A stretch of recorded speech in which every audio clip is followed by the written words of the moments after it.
What I want to talk about very quickly is how to put together, or how we put together at Harvard a digital humanities or digital history program, partially because I think there are certain lessons in the process of doing the detailed work of putting all that together that can be used for our discussion later in the session. So when I joined the department in 2014, one of my duties became to put together this digital history program.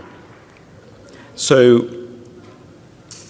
the first thing I wanted to do is discuss a bit the key concerns or the principles that we use to design the program, and these are the three that we focus on. The first, thoughtful integration, and that is we wanted to put a program together that de-emphasize the technical aspects of it and started by focusing first on the disciplinary aspects of what we wanted to do. Basically, we wanted to think about how we could integrate digital methods into the practice of history in a considered and thoughtful way. The second principle, holistic engagement, basically means for us that two things have to be brought together that traditionally may not be. One is bridging the gap between teaching and research that sometimes the normal flow of intellectual activity in an academic department creates. The second part of that is integrating the activities of undergraduate, graduate students, and faculty. These two for us was critical simply because first, we felt that all these are connected intimately and that they draw from each other, and that we would be ignoring that if we didn't bring it on board in our planning. The second part of that is that we thought that one of the normal mistakes that people make when trying to put something like this together is simply deciding that, for example, all their faculty members in the department are just never going to get on with this, so we might as well not bother. And that, unfortunately, makes the entire problem of incorporating digital methods into academic practice one that it becomes generational. You have to wait for people to die, to put it bluntly, to make progress forwards, and we didn't want to be in that position.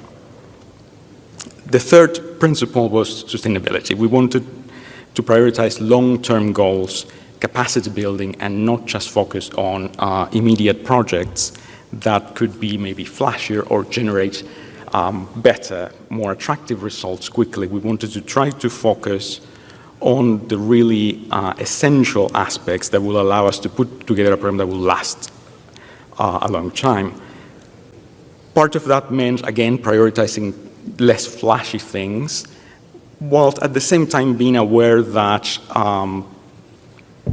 sustaining support for the program also meant that on occasions we had to do things that we could show to other people, to people at the university, to potential donors, to granting institutions, that would be flashy enough or attractive enough or useful enough that they would continue to support our efforts.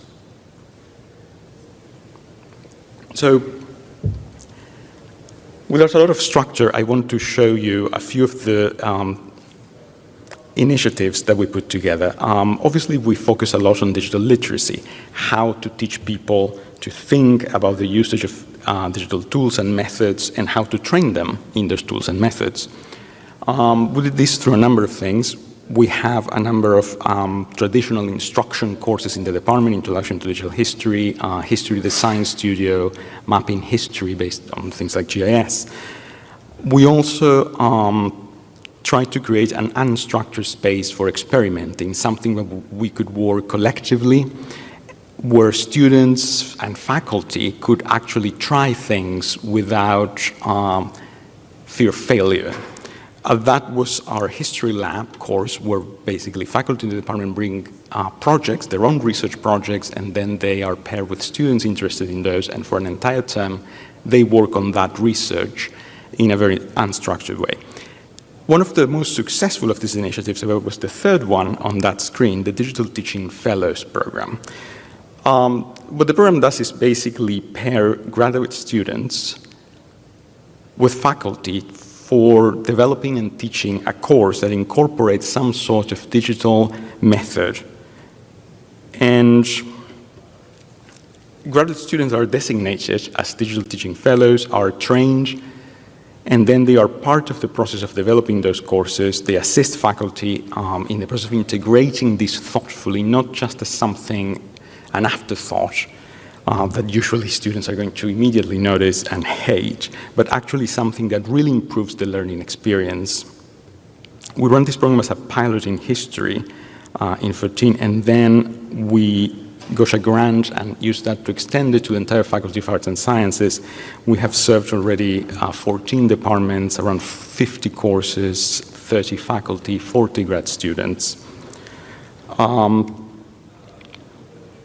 This is a good example of what we call holistic engagement.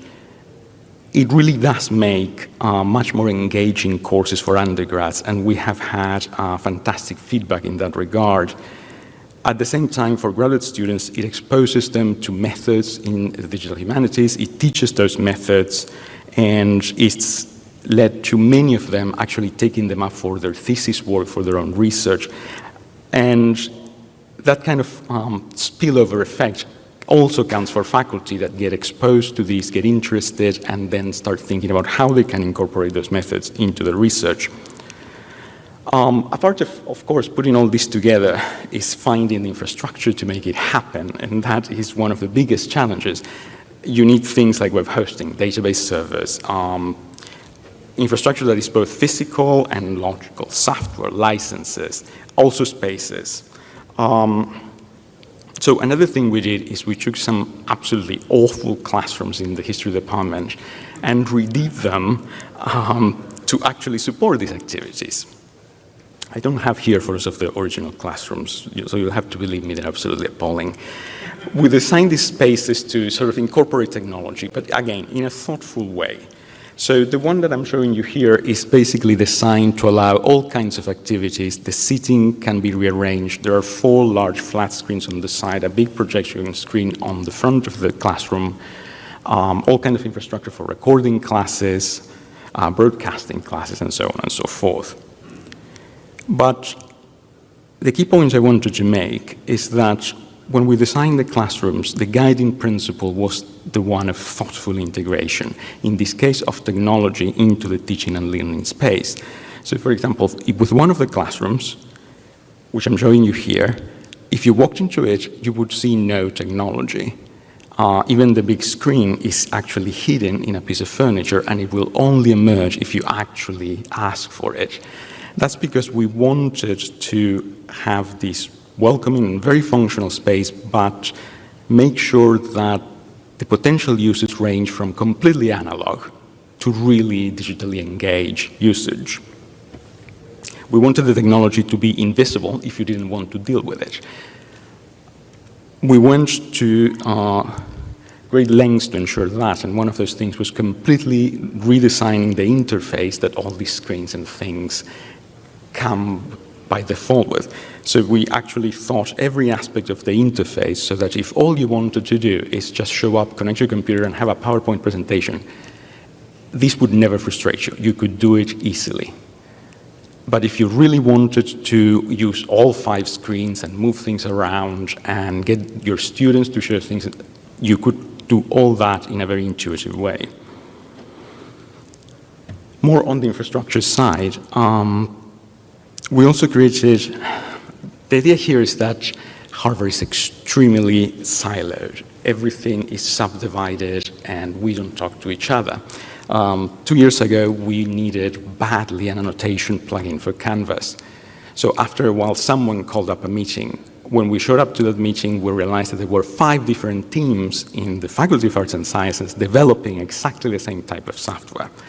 And we only found out after months of going around. So people don't know where to go to get support in this regard. So we also wanted to create a central node where people could just go and it would be a one-stop shop for digital history or digital scholarship. So we created in the department a small hub with a small lab that we used to make software and resources accessible, a nice meeting space, but it's also right next to the office of a specific position, a staff position we created called the Digital Scholarship Facilitator. basically a person that is in charge of when they come, pointing them in the right direction when they come to ask for support.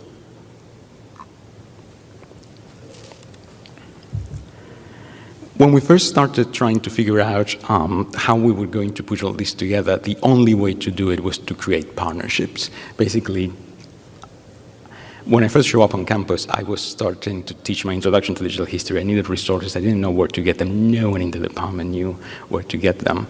And the only thing I could do, this was 2 weeks before classes started, was just going around knocking on doors and asking. That set up the process of creating these partnerships with Hewitt, the University IT, with the library, with centers like the Center for Geographic Analysis. One of the most interesting and encouraging developments is that after a while, that coalesced into this, the Digital Scholarship Support Group, which I chair, which is basically a group that brings a lot of these people together. We meet every 2 weeks, and we discuss all this. And we actually support, both in terms of instruction and research, activities across the Faculty of Arts and Sciences. What this has done that is incredibly encouraging for us is give us a forum where different units can actually bring their concerns, and we can discuss them and find solutions. It bypasses a pretty common problem where we as faculty would ask for everything by yesterday, please. And someone would say, well, no, we can't do that. And we wouldn't understand why, even though there are perfectly reasonable reasons, because this technology is not going to scale well, because if we agree to support it for you, we are stuck supporting it forevermore, and we don't want to be in that position, or because this is not the right technology to use. So it has been essential for us to create that place where we can all sit down and have this conversation and come up with a reasoned solution. The group has done a lot of things to support all kinds of digital activities, but one that I wanted to bring to your attention in particular is our digital literacy initiatives, particularly the Fundamentals Seminar Series. We have put together this series where we teach a small workshop. It's a 2-day workshop that basically trains graduate students, faculty, anyone that wants to come, staff from the libraries, in the uses of these tools, the very basics.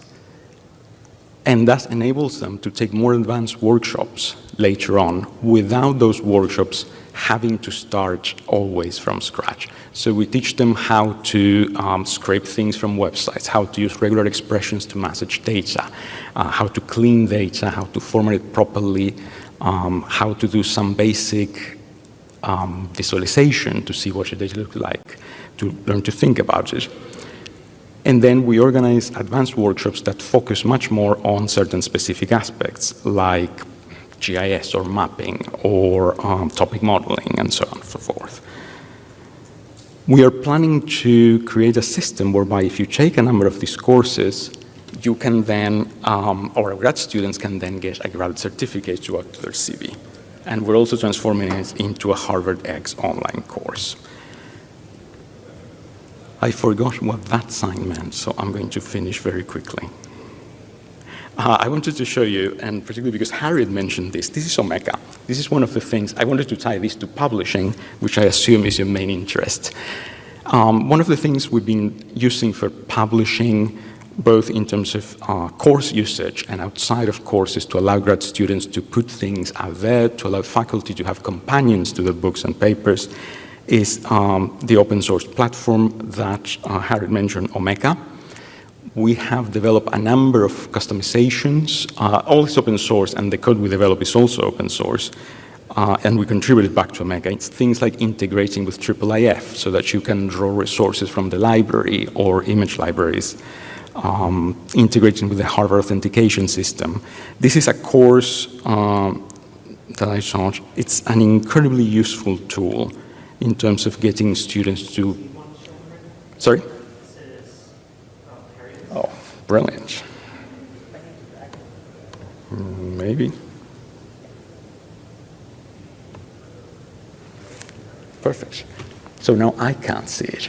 So it's an incredibly effective way to motivate students. Their work is out there. They can do interesting things that they could never do on paper. And more importantly, it's going to stay there because we're committed to keeping it up there. So it's no longer the case that they write a big paper, they give it to me, I grade it, toss it in a drawer, and a few years from now I'll have to figure out how to get rid of that paper without violating some regulation. But now it stays there forever. Or, well, as long as we can keep it. And I'll stop here. Thank you.